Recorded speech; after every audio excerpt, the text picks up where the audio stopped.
Já estou ao vivo. É isso aí, pessoal. Boa noite, sejam bem-vindos ao programa Depois da Vírgula. É uma live ou um ao vivo, né?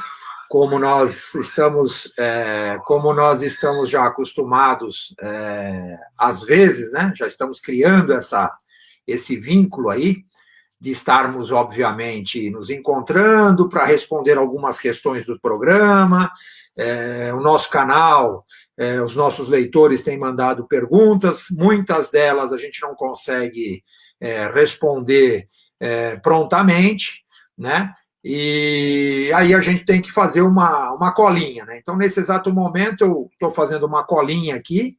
Acho que é bacana que a gente possa recuperar um pouquinho. A gente falou um pouquinho sobre educação na última aula, no último encontro, né? Mania de professor de falar de última aula, isso é natural, né?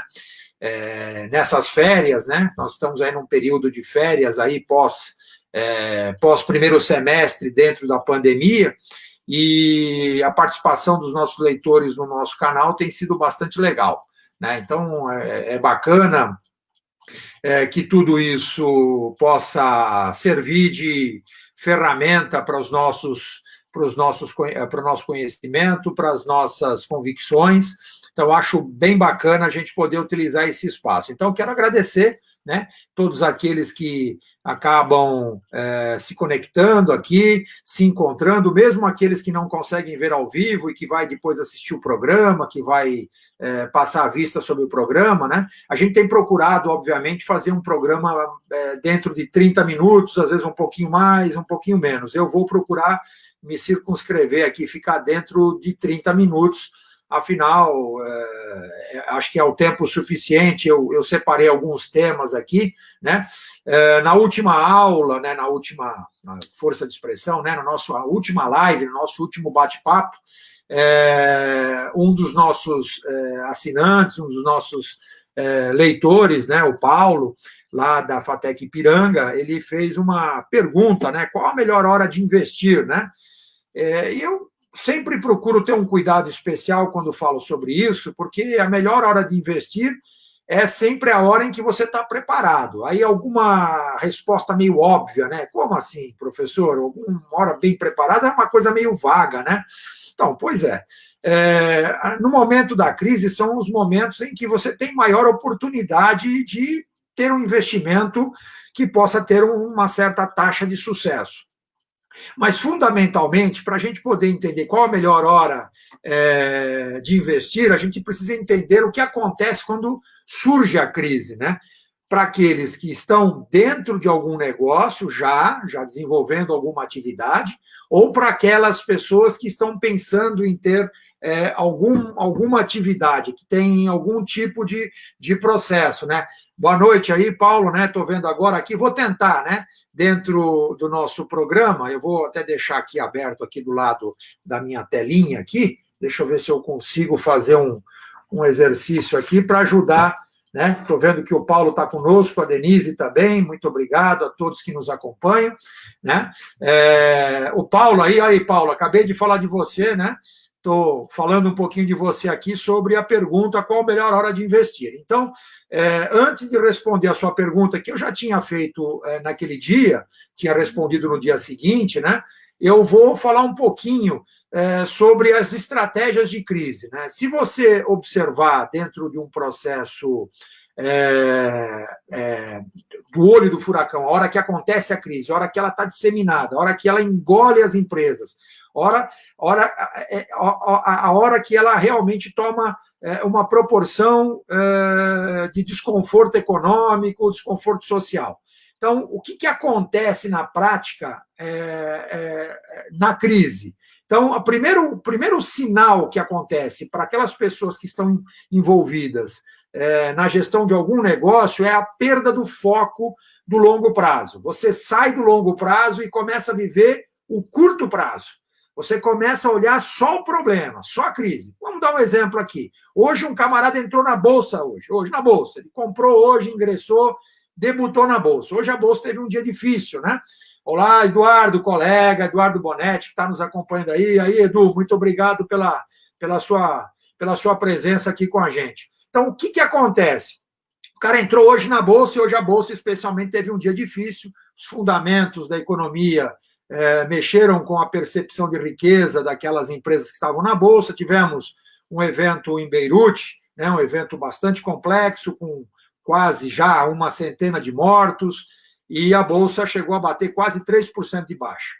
Imagina que o cara está lá, antes de entrar na Bolsa, ele pensou, estou dando um exemplo prático, ele pensou, vou fazer um pé de meia, vou sair da renda fixa, vou para a renda variável, aliás, tema da nossa discussão da aula, da nossa live passada, do nosso ao vivo, né?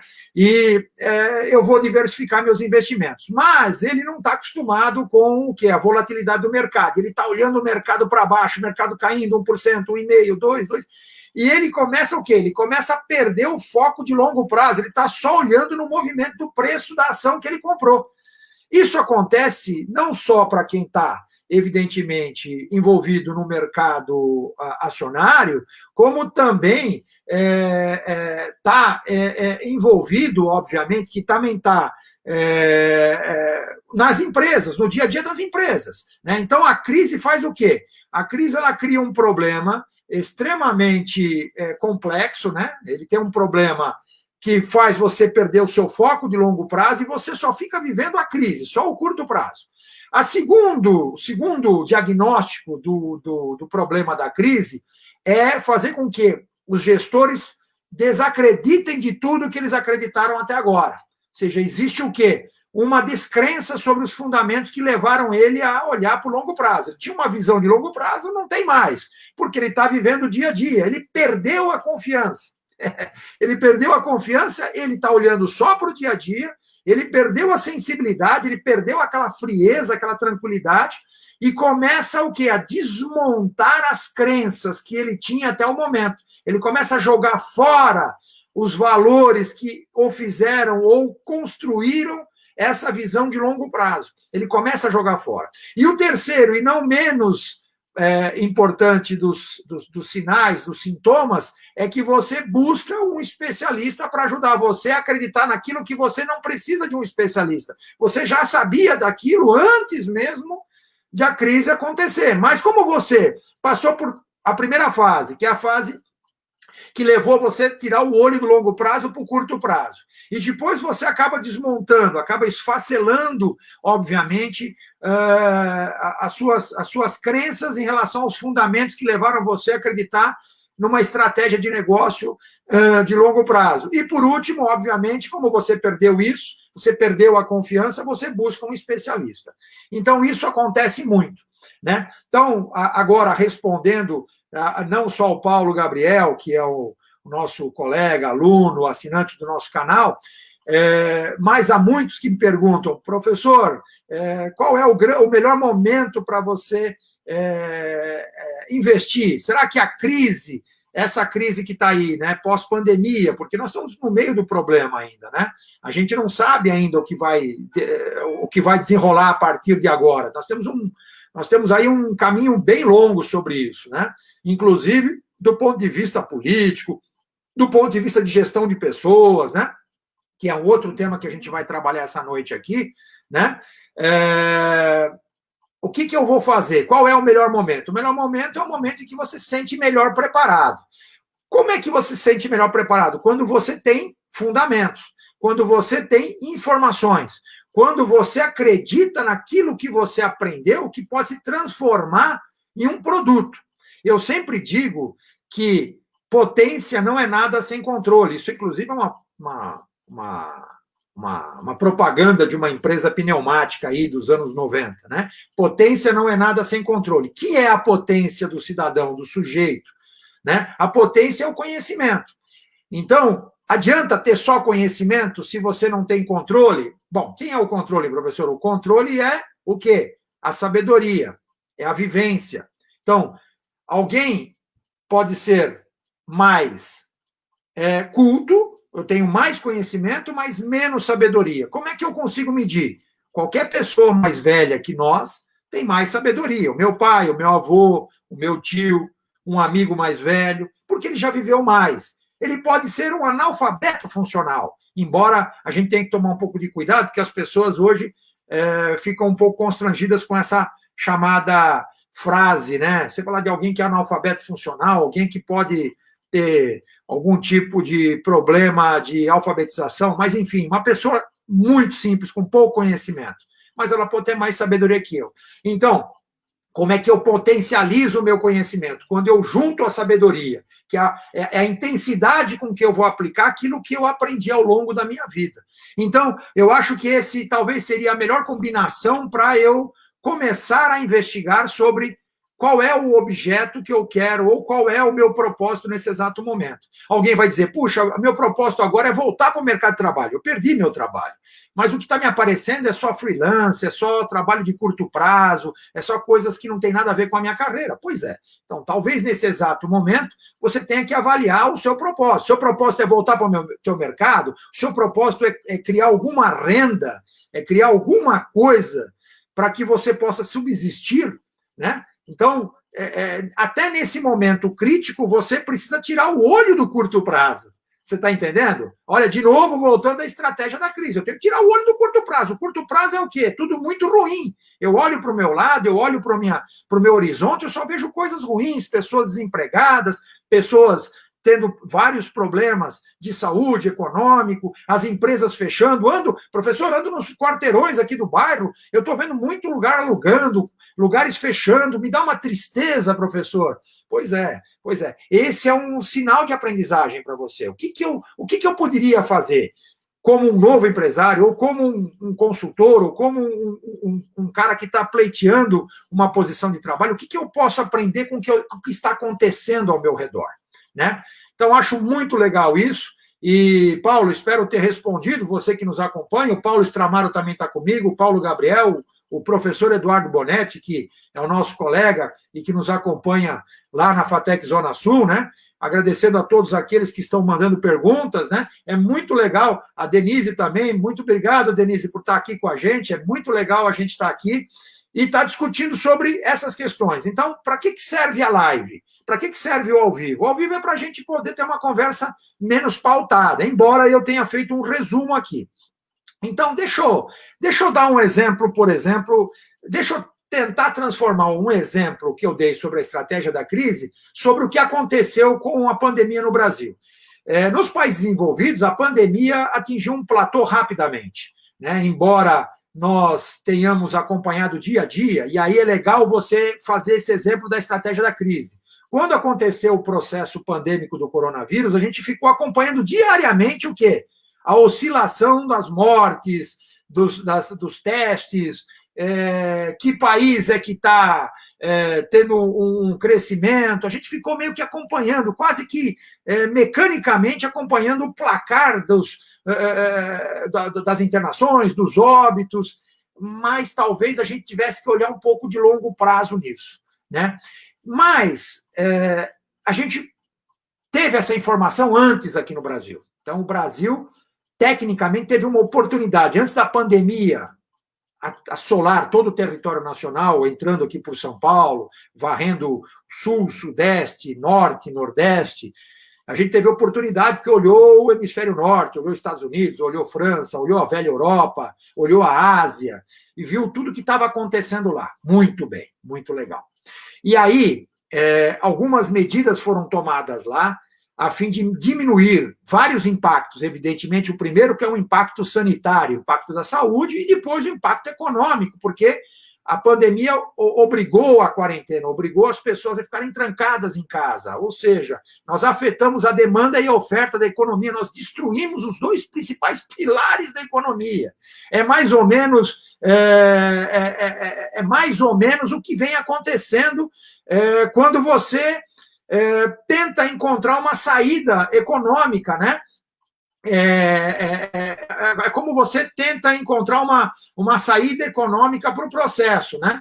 Então, o que a gente pode imaginar nesse exato momento, né? Que depois que eu destruí, ou que eu retive, obviamente, o processo, né? De demanda e oferta, eu afetei fundamentalmente a economia. Para que a gente restabeleça a força, para que a gente restabeleça a confiança dos mercados, a gente precisa tomar decisões complexas, decisões que possam convidar o mercado a acreditar no que estamos fazendo. Então, dentro dessa lógica da estratégia da crise, eu costumo dar o exemplo de 2 garçons.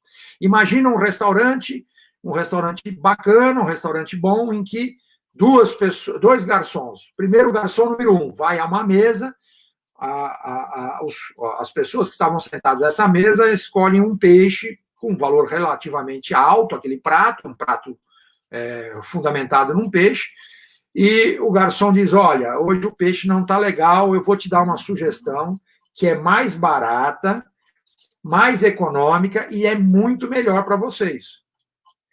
E aí, ao ouvir isso, há um semblante de satisfação e as demais mesas que estavam indecisas sobre o prato começam a ouvir aquela sugestão e começam a entender que aquela sugestão é uma coisa legal e começam a acreditar naquele garçom. Ou seja, aquele garçom vai visitar outras mesas que já vão recebê-lo de forma diferente. Garçom número 2. O garçom vai, ele olha e uma das mesas diz, olha, parece que eu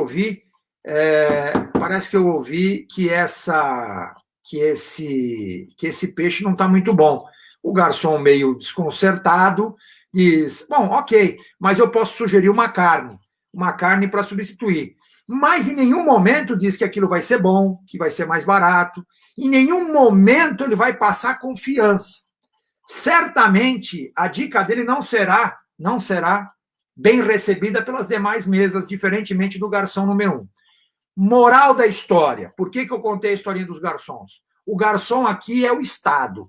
É aquele que propõe um sacrifício.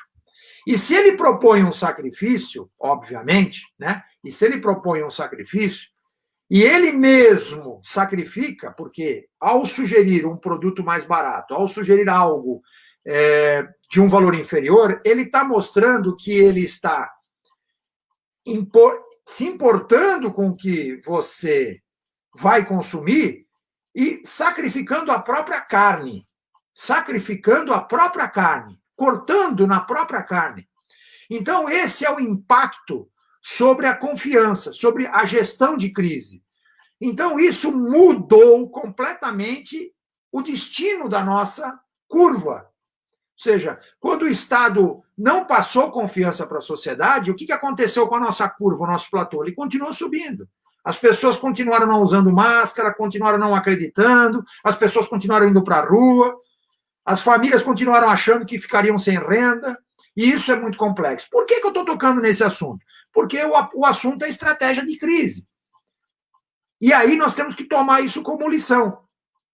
Então é muito importante a gente aprender que o fato de estarmos na escola não é só como um piloto automático, usarmos o nosso diploma, o nosso conhecimento, como algo que vai resolver automaticamente os nossos problemas. Veja, acabei de falar sobre a combinação entre conhecimento e sabedoria. Você precisa ter essa composição para que você possa ter eficiência no seu processo, para que você possa realmente ter sucesso naquilo que você está, obviamente, desenvolvendo, aquilo que você está objetivando, ok? É muito legal a gente saber disso, é muito legal a gente poder enxergar isso e fazer com que isso seja algo propositivo, ok, gente? Legal? Deixa eu tentar ver se a Carol aqui, boa noite, Carol, tudo bem?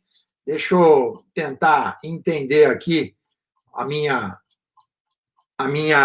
live aqui.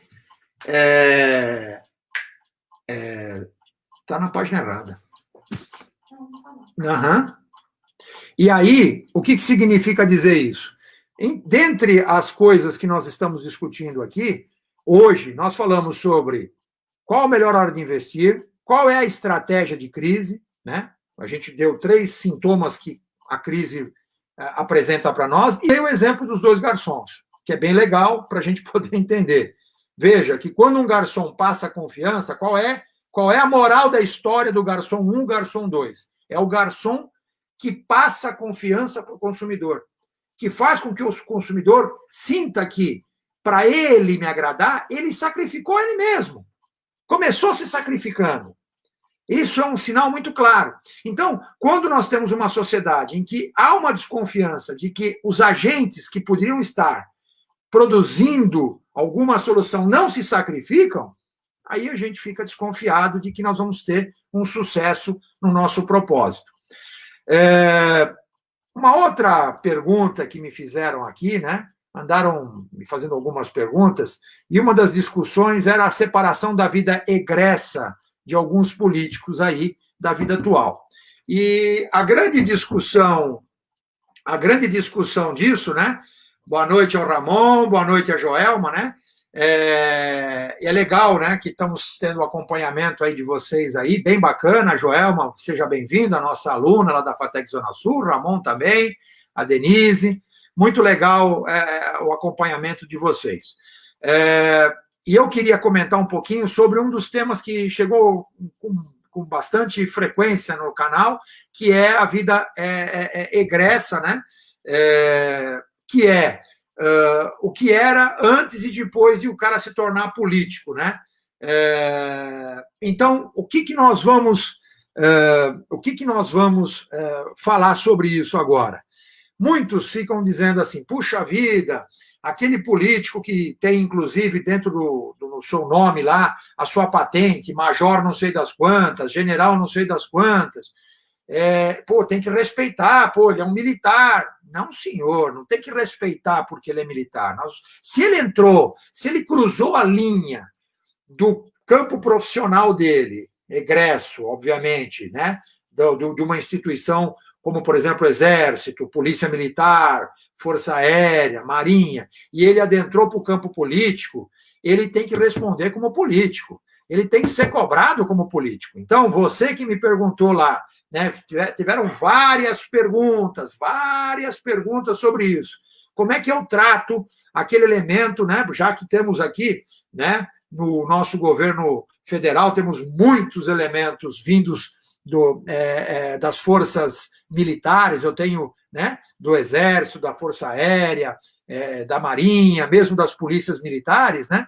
Como é que eu faço com essas pessoas? Né? Como é que nós agimos com esses elementos políticos? Nós temos que cobrá-los como político, porque a partir do momento que ele cruzou essa tênue linha entre a vida egressa dele e o atual, que é político, ele tem que ser cobrado como político, ele não tem que ter mimimi, ele não tem que ficar se preocupando. Né? Eu há um tempo atrás, o vice-presidente Hamilton Mourão se sentiu todo ofendido, porque houve um comentário aí, né, do tribunal, né, houve da área da justiça, né, sobre o comportamento do Exército numa determinada situação, né, da saúde pública, e ele, obviamente, foi a público dizendo que tinha que respeitar o Exército, e ele não deveria ter falado sobre isso, né? Essa é a opinião minha, né, do professor Marco Antônio. Ele não tinha que falar nada sobre isso. Ele tinha que ter respondido como político e não como general do Exército, porque ele não representa mais, enquanto político, as fileiras do Exército brasileiro. Ele representa o executivo. A mesma coisa acontece com o senador, a mesma coisa acontece com o deputado federal, a mesma coisa acontece se um vereador aqui, se é um coronel. Então, temos que tomar muito cuidado em separar essas situações, né? E não temos que ter medo de cobrá-lo, porque se ele ingressou na vida pública como político, ele está enfrentando esse desafio, que é um conflito. É um conflito, é um novo conflito, é um novo status quo. Aqui não há uma crítica, mas apenas um facho de luz sobre essa discussão. Então, muitos que me escreveram dizem, poxa, mas o fulano, a gente, afinal, estamos num regime militar. Não estamos num regime militar, nós estamos num regime democrático. Porque as instituições estão preservadas, as instituições estão se manifestando, né? Nós não estamos num regime militar, nós não estamos numa ditadura, embora muita gente pense que tenha que passar por cima das instituições públicas, nas instituições consolidadas. Nós não estamos num regime ditatorial. Então, portanto, temos que respeitar o locus político. Então, na política, nós temos que dialogar, temos que trocar ideias, temos que debater, não temos que baixar decreto, temos que debater. Era só um papo, isso não pode se tornar um programa político, embora aqui a gente possa discutir isso também. Vamos ver aqui o que a Joelma está perguntando. Claro, professor, fiquei em casa e o outro apoiava ir para a rua, ou igual pai e mãe. Quando uma mãe dá uma ordem, o pai complementa ao contrário, o filho escolhe o que é conveniente. Se o consumidor não souber fazer essa separação. Muito bem, gente. Joelma, muito obrigado pela participação. Agora eu vou responder diretamente a sua pergunta. Na verdade, esse é um problema que nós tivemos aqui na pandemia, que é o que modificou o status quo da nossa contaminação. Né? Algumas esferas do poder estão se contrapondo, estão se contradizendo, né? Algumas entendem que tem que haver um isolamento, outras não tanto isolamento, algumas estão dentro das aglomerações, outras evitam aglomerações. O fato é muito claro, a gente também tem que tomar muito cuidado com a hipocrisia, né? Muitos que defendiam o isolamento hoje estão aí, inclusive, promovendo até futebol. Então, assim, tem que tomar um pouco de cuidado com isso, né? Acho que o bom senso, sem dúvida nenhuma, é do cidadão que foi à escola, que aprendeu, que constituiu a liberdade do pensamento, porque a escola, ela constitui o quê? Ela constitui a liberdade. O que é a escola? A escola é a antítese da caverna de Platão, onde lá fora ninguém queria sair de medo do desafio. A escola é exatamente a antítese da caverna de Platão. Está fazendo com que você conheça o desconhecido, que você desafie o desconhecido e que você tenha autonomia para que você possa ter uma construção de consciência, para que você possa ser realmente um cidadão pleno. É o que eu digo, não existe conhecimento sem sabedoria. Então, nós precisamos entender o papel da escola ao longo da formação do cidadão. Inclusive, eu separei aqui alguns dados muito importantes sobre uma pesquisa do INSPER, né, do professor Ricardo Paes de Barros, que falou um pouquinho sobre o papel da escola básica aqui no país, né? E como a gente já está chegando no finalzinho da nossa live, né? E eu quero agradecer a presença de todos aqui, eu vou falar um pouquinho sobre essa pesquisa, né? Primeiro, porque o papel da educação nas famílias é fundamental, né? Uma família que busca a educação como forma de independência econômica tem um aumento na sua renda de 11% ao ano, né? Existem estudos aí atestando para isso. Então, o elemento que está na escola, aprendendo, que está se formando, ele consegue impactar na renda. Ou seja, a escola não é só cidadania, a escola impacta na renda das famílias. Ou seja, as famílias são impactadas pela aprendizagem da escola. E qual é o nosso grande desafio antes de pensar na escola superior? É a escola básica, né? A escola básica gasta, né, por ano, por orçamento, 300 bilhões de reais. 300 bilhões de reais. Né? E isso significa o quê? Isso é recurso público que nós aplicamos na escola básica para a formação dos nossos jovens. Então, a pesquisa do professor Ricardo Paes de Barros, lá do INSPER, ela pegou alunos nascidos em 2002 e que chegaram até 2018, ou seja, esse intervalo em que eles tinham 16 anos. E a grande surpresa para tudo isso é que esse número, entre 2002 e 2018, abarcava por volta de 3,3 milhões de alunos. Né? 3,3 milhões de alunos. E ele chegou à conclusão de que cada aluno que não concluir ou que não conclui o ensino básico, ele desperdiça 372 mil reais. Ou seja, segundo números desta pesquisa, 17,5% desses jovens, ou seja, 3,3 milhões, 17,5% desses jovens, aproximadamente 580 mil jovens, eles não concluem o ensino básico. Se nós multiplicarmos isso pelos tais 372 mil reais por pessoa ou por jovem, nós vamos chegar ao incrível número de 214 bilhões de reais. Quase que 80% desse valor da dotação orçamentária anual, o que significa que equivale a mais ou menos 3,5% do PIB do Brasil. Nós estamos desperdiçando 214 bilhões de reais. E os motivos são inúmeros, como, por exemplo, qualidade de vida, longevidade e perda de renda em relação à empregabilidade. Ou seja, os jovens vão se perdendo por esses 3 motivos que acabam influenciando. Então, é muito complexo isso, né? Eu acho que a gente está tocando nesse assunto, porque isso na nossa última live foi um dos temas que abordamos aqui, a importância do Fundeb, a importância do ensino básico, a importância da escola na sociedade. Então, quando falamos da escola, falamos sobre o impacto direto na renda. Quando falamos da escola, falamos sobre uma preocupação no ensino básico, porque nós estamos tendo uma evasão absurda no ensino básico, né? Mas muito grande no ensino básico, a ponto de nós desperdiçarmos dos 300 bilhões que gastamos por ano, praticamente 70% ao longo desse período é desperdiçado. Por quê? Porque quase 18% dessa comunidade ou desses jovens, eles não completam o ensino básico, né? Eles não completam o ensino básico. E cada um desses custa, como eu já tinha dito, 372 mil reais para os cofres públicos, né? Então, boa noite aí para o Paulo, que está chegando aí. E é isso, gente. É isso que eu queria dizer hoje. Eu falei um pouquinho sobre, obviamente, a estratégia de crise, falei um pouquinho sobre esse comportamento de gestão de pessoas, falei também, obviamente, sobre a importância da escola, né? Espero que vocês tenham gostado, né? A gente já está no nosso horário, estamos estourando o nosso horário dos 30 minutos. Queria agradecer, dar um vivo aí para todos vocês, né?